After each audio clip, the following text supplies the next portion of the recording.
Assalamualaikum warahmatullahi wabarakatuh. Saudara-saudara sekalian, bismillahirrahmanirrahim.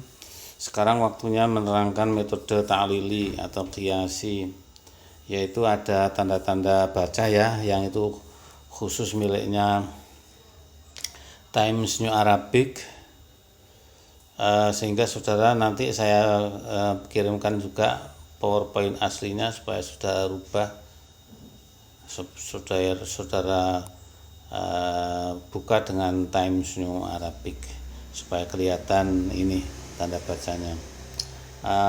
Metode ta'lili itu nama kunonya, nama lamanya ya qiyas dan istihsan.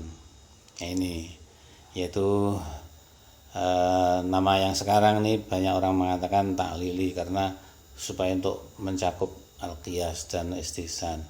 Al-qiyas itu menyamakan hukum kasus yang tidak tercantum dalam nas seperti sabu-sabu, seperti ekstasi itu dengan hukum kasus yang tercantum dalam nas, yaitu misalnya seperti khamr, karena ada persamaan ilat hukum diantaranya, ya di antara keduanya seperti haram misalnya. Nah, sedangkan istihsan itu memutuskan hukum suatu kasus dengan memilih nomor satu, memilih qiyas lemah, qiyas khafi, dan meninggalkan hasil qiyas yang kuat, qiyas jali. Satu itu. Dua, memilih keputusan eksepsional atau hukum perkecualian atau hukum istisnai dan meninggalkan keputusan hukum umum. Hukum umumnya seperti ini tapi dicari cara lain dengan hukum yang khusus. Nah, ontologi atau apa hakikatnya metode ta'lili itu, yaitu metode yang mencerminkan ketaatan manusia sebagai hamba Allah dan sekaligus makhluk rasional. Khamr diharamkan, kita taat, tidak mempersoalkan yang lagi, tetapi kita punya alasan, tahu alasannya mengapa itu diharamkan, yaitu memabukkan. Nah, metode yang menyediakan pintu dinamika, artinya kalau khamr yang diharamkan itu tidak hanya khamr saja, melainkan meliputi minuman-minuman lain yang mempunyai sifat yang sama.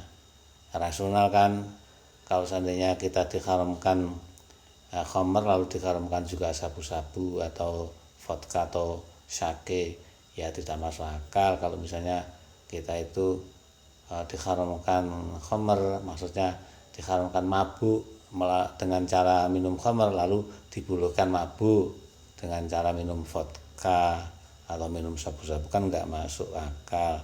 Nah, ini sehingga hukumnya berkembang, budaya mana, tempat mana yang mengembangkan minuman keras akan terjaring oleh metode qiyas ini. Nah, metode yang mengandalkan kemampuan manusia, jadi manusia harus mencari kenapa kok diharamkan.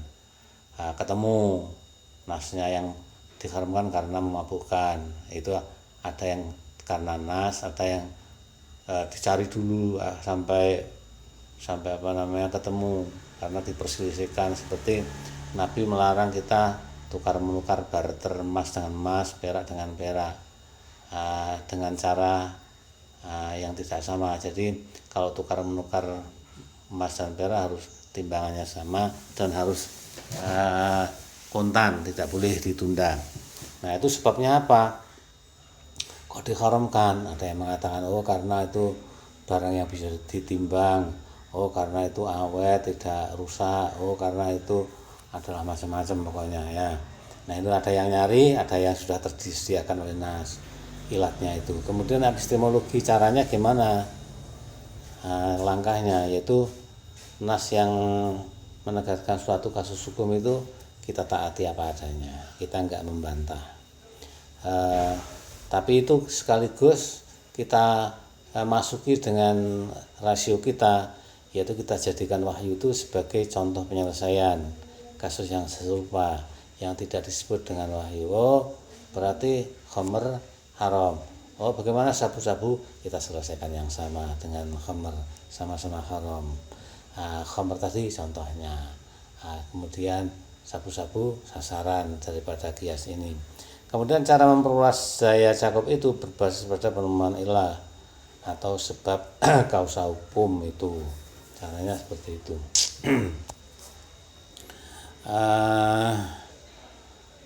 Ilah pembahasannya paling panjang ya di dalam bab qiyas. Tapi di sini ringkas saja. Aksiologi, apa tujuannya taklil ini? Yaitu memperluas daya cakup regulasi nas sehingga meliputi kasus-kasus hukum baru yang sejenis akan mendapatkan penyelesaian dengan panduan wahyu. Yang boleh diperdebatkan ini ya, jadi satu sisi dipastikan, satu sisi dilonggarkan. Yang boleh diperdebatkan adalah hukum kasus baru. Sabu-sabu, vodka, sake boleh kita perdebatkan, sama enggak dengan khamr? Beda apa enggak? Kalau beda ya hukumnya tidak sama, kalau sama ya kita samakan hukumnya. Sabu-sabu, ekstasi itu. Sedangkan hukum kasus lama adalah pasti tidak boleh kita perdebatkan lagi. Khamr haram, titik. Oh, saya cuma sedikit, nggak bisa. Sedikit banyak haram. Oh, saya tidak mabuk, tidak mabuk. Saudara minum khamr, ya haram hukumnya. Nah, itu tidak bisa kita perdebatkan. Tapi apakah sabu sama dengan khamr? Boleh diperdebatkan. Unsur metode ta'lili atau rukun-rukun qiyas dan istihsan. Nomor 1 adalah al-aslu, kasus hukum yang tercantum dalam nas, kasus lama misalnya khamr. Kemudian al-far'u, kasus hukum yang tidak memiliki sandaran nas, kasus baru misalnya sabu-sabu yang hendak kita cari hukumnya apa itu. Kemudian hukmul asli, yaitu status hukum yang ditetapkan oleh nas, yaitu kasus lama. Untuk kasus lama misalnya haram, hukum haram ini hendak dikenakan juga pada kasus baru. Kasus baru kita ingin dilihat dan kayaknya punya status hukum yang sama dengan kasus lama. Sabu kayaknya samalah dengan khamr, itu hukumnya sama. Kemudian illatul hukmi atau ilatnya hukum, yaitu sebab atau kausa hukum, yaitu kondisi tertentu yang diduga menjadi alasan ditetapkannya hukmul asli dan menyebabkan kasus baru disamakan dengan kasus lama. Contoh memabukkan, kalau sama di antara sabu-sabu dengan khamr, maka kemudian disamakan hukumnya sama-sama haram. Itu penjelasan singkat. Al-asl adalah kasus hukum yang menjadi contoh penyelesaian atau kasus lama. Sudah diterangkan tadi sedikit. Al-asl haruslah berupa kasus hukum yang disebut secara eksplisit ya, tidak tersembunyi tapi eksplisit oleh sumber wahyu, misalnya khamr. Di sana ada keterangan, ada ayat yaitu fajtanibu min rijsun min amali syaitan fajtanibu. Khamr itu fajtanibu, tinggalkan ya berarti ya haram. Nah, kemudian al-asl haruslah sudah dipastikan hukumnya oleh wahyu, misalnya yaitu tadi haram. Kemudian al-far'u atau kasus baru, yaitu kasus yang belum mendapatkan keputusan, tidak disinggung oleh nas, Quran maupun sunnah. Quran dan sunnah tidak ada menyebutkan sabu-sabu, vodka, nggak ada. Yang ada cuma khamr saja. Berarti sabu-sabu ini adalah termasuk al-far'u atau kasus hukum baru. Al-far'u haruslah kasus hukum yang belum disebutkan oleh nas. Ya sudah. Al-far'u haruslah kasus yang tidak terhalang untuk disamakan hukumnya dengan hukum asal. Kan tidak ada halangan untuk menyamakan sabu-sabu dengan khamr, nggak ada halangannya. Nah, yang ada halangannya itu ya misalnya apa? Ya misalnya menyamakan bensin dengan khamr, itu ada halangannya. Karena sulit kita mendapatkan akses. Kenapa kamu samakan? Ya sama-sama cairnya. Oh ya, sama-sama melalui proses pabrikan. Itu misalnya gitu. Itu enggak bisa. Nah, itu terhalang. Disamakan dengan bensin atau premium disamakan dengan khamr, itu terhalang, dihalangi, enggak ada. Kemudian ketiga adalah hukmul asli, yaitu hukum yang disandang, yang dimiliki oleh al-asl. Hukum ini akan dikenakan juga pada al-far. Misalnya haram. Hukum ini ada pada asal atau khamar, nanti akan dikenakan kepada al-far, yaitu sabu-sabu. Nah, hukum asal harus dipastikan, pasti berdasarkan dalil ya, Quran dan Sunnah, bukan dalil lain, bukan ijma, bukan qiyas, bukan urf, bukan satu dzara'i, bukan, tapi berdasarkan eksplisit Quran dan Sunnah. Hukum asli itu harus hukum yang secara, tadi kan sudah disebutkan fajtanibu, tinggalkanlah khamr itu, berarti min amali syaiton, amalnya setan, ya kan eksplisit bahwa itu adalah haram. Nah, hukum asli haruslah hukum yang secara rasional dapat diketahui sebab atau ilatnya. Semua hukum ada ilatnya, tapi ada yang bisa diketahui oleh akal, ada yang tidak. Khamr bisa diketahui sebab hukumnya, tapi salat ya kita hanya taat aja. Haji, kenapa kok wajib? Kenapa kok diwajibkan? Oh, ya bisa, tapi tidak rasional aja tetap. Rasional kita tidak tahu. Nah, hukum asli bukanlah ketentuan khusus untuk asal.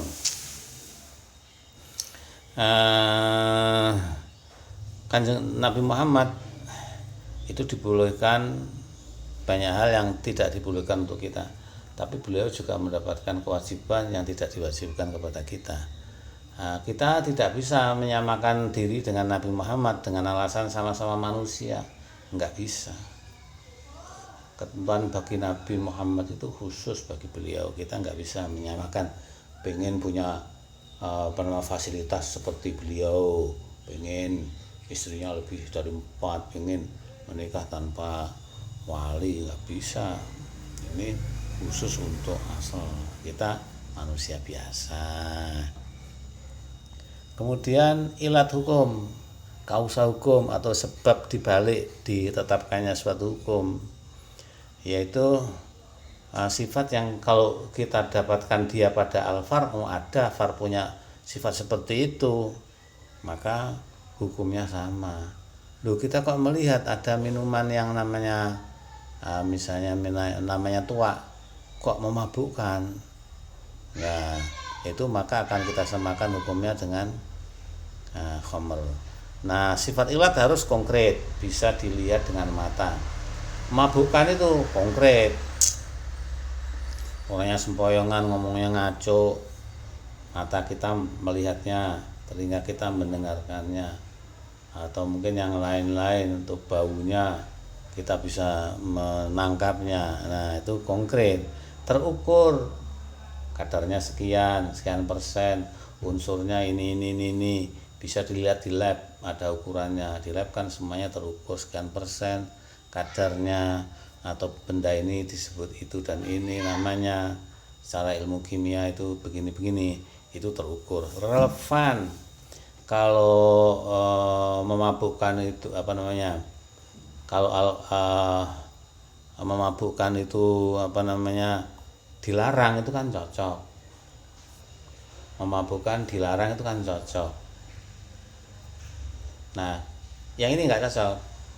Mengapa khamr kok dilarang? Ya, nggak cocok karena dia cair, nggak cocok. Nah, kalau dia cair kan semua yang cair nanti jadi haram. Tapi kalau kenapa khamr dilarang? Karena memabukkan, cocok, secara rasional cocok. Dan bukan sifat khusus milik al-asl. Tadi kita misalnya saya sebutkan barusan, yaitu khamr dilarang karena dia itu cair. Mbak, ini sifat khusus milik al-asl tapi tidak relevan. Nah, berarti khusus ini itu tidak bisa dijadikan sebagai yang sifat yang tidak relevan, tidak bisa dijadikan sebagai ilat. Kemudian sifat yang khusus, ini tadi saya koreksi, bukan cairnya, tapi misalnya khamr itu kenapa kok diharamkan karena dia itu diperas dari anggur. Ini khusus untuk khamr, daripada cair ya, daripada sifat cair. Wah, berarti semua yang tidak dibuat dari anggur bukan khamr, tidak bisa diharamkan. Ya begitu. Jadi keliru kita membuat kiasnya nanti kalau itu bukan kalau itu sifat khusus. Kalau yang sifat umumnya ya memabukkan itu. Nah, sifat khususnya dia dibuat dari perasan anggur. Kalau kita sifat khusus ini kita pakai, ya hancur semua kias ini mengenai khamr ini. Jadinya nggak relevan. Oh, khamr itu dibuat oleh orang Arab. Oh, tulisannya Arab. Oh, dibuat dari anggur. Oh, anggur ini dan ini. Itu yang menyebabkan diharamkan. Ya lolos semua itu, semua minuman yang memabukkan itu. Nah, walaupun dia memabukkan tapi ya lolos. Nah, itu sifat-sifat ini adalah sifat khusus yang tidak bisa digunakan sebagai sandaran atau dijadikan ilat. Kemudian keputusan hukumnya ya haram. Nah, kalau diketahui unsurnya lengkap, kemudian ada ilatnya yang sama, maka sabu-sabu ekstasi dihukumi sama dengan sabu-sabu sebagai al-far'u, dihukumi sama haram dengan hukumnya al-aslu. Gitu karena apa? Karena punya sebab hukum yang sama ya. Kemudian contoh al-istihsan ada dua tadi kan. Yang satu menggunakan kias khafi, memilih kias khafi dan meninggalkan kias jali. Contohnya memutuskan bahwa air bekas minuman burung buas itu suci. Ini keputusan ini berdasarkan istihsan. Karena kalau berdasarkan kias atau kias jali, kias itu maksudnya kias jali, najis. Sebab apa? Sebab burung buas sama saja dengan binatang buas, harimau, kucing yang jilatannya najis. Nah, tapi ini karena butuh untuk kesulitan untuk menghindarkan diri dari didatangi oleh burung buas, banyak air yang terbuang nantinya, maka diputuskan berdasarkan istihsan. Caranya burung buas tidak disamakan dengan binatang buas, tapi disamakan dengan burung-burung yang lainnya, burung emprit, jalak yang bekas minumannya suci. Kalau berdasarkan kias, sisa minuman burung buas seperti elang dan lain sebagainya, nasar dan sebagainya itu ya najis, tapi itu tidak dipakai. Yang dipakai adalah bahwa elang, nasar itu sama dengan emprit, sehingga sisa minumannya tetap suci. Itu berdasarkan istihsan. Contoh yang kedua istihsan yaitu meninggalkan hukum umum dan menggunakan hukum perkecualian atau hukum khusus. Bohong dosa. Barang siapa berbohong, dia telah berbuat dosa yang neraka. Itu keputusan dari hukum umum. Tapi istihsan mengatakan ada bohong-bohong tertentu yang tidak dosa atau dibenarkan. Contoh yaitu bohong untuk mendamaikan suatu keluarga atau bohong untuk menyelamatkan nyawa orang. Nah, bohong seperti ini tidak termasuk keputusannya hukum umum, tapi diberi hukum khusus. Mengatakan si A berbohong, si A berdosa, itu berdasarkan kias. Tapi mengatakan bahwa si A berbohong untuk menyelamatkan nyawanya si B dari pembunuhan, maka bohong ini dibenarkan, tidak dosa. Nah, keputusan mengatakan itu dibenarkan dan tidak dosa dibuat berdasarkan istihsan, keluar dari ketentuan hukum umum dan menggunakan hukum khusus atau eksepsi. Ya, sekian ya. Selamat belajar. Kita kata Imam Al-Ghazali, cara mensyukuri hidup yang paling bagus adalah dengan belajar. Kalau Anda rajin belajar, insya Allah Anda adalah menyukuri hidup lebih baik daripada tidak belajar. Mudah-mudahan mulia dan berbarokah. Amin. Alhamdulillahirrahmanirrahim. Assalamualaikum warahmatullahi wabarakatuh.